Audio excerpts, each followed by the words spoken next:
আসসালামু আলাইকুম রহমতুল্লাহি ওয়া দেশ বিদেশ সকলকে জানাই পবিত্র ঈদুল আজহার শুভেচ্ছা। ঈদ মুবারক।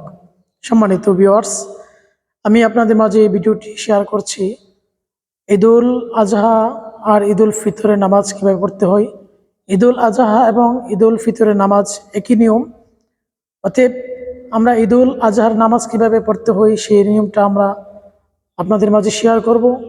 কারণ আমরা এক বছর পর পর আমরা ঈদের নামাজ পড়ি, যার জন্য ঈদের নামাজ পড়তে কীভাবে পড়তে হয় সেই নিয়মটা আমাদের জানা থাকে না, জানলে অনেকের মনে থাকে না, খটকা লেগে যায়। এই জন্য ঈদের নামাজের যে নিয়ম রয়েছে, ঈদের নামাজের তাকবীর অতিরিক্ত 6 তাকবীরের সাথে ঈদের নামাজ পড়তে হয়। অতএব ঈদের নামাজ 2 রাকাত নামাজ পড়তে যেই মৌলিক যে তাকবীরগুলো রয়েছে তার সাথে অতিরিক্ত 6 তাকবীর আমাদের অ্যাড করতে হবে। প্রথম রাকাতে 3 তাকবীর এবং দ্বিতীয় রাকাতে 3 তাকবীর, মোট 6 তাকবীরের নামাজটা আদায় করতে হবে। এজন্য সকলে এই নিয়মটা ফলো করবেন।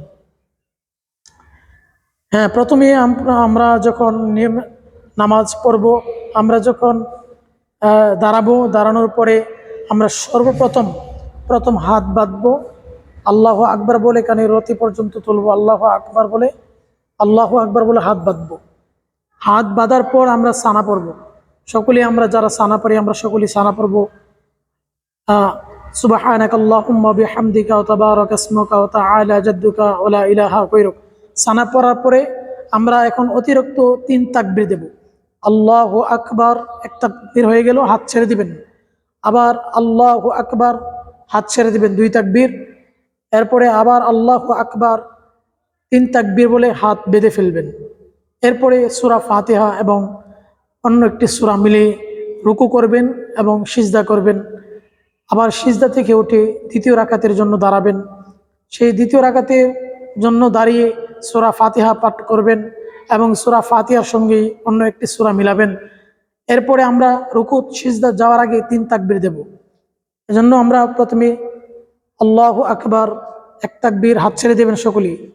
আবার আল্লাহু আকবার, 2 তাকবীর।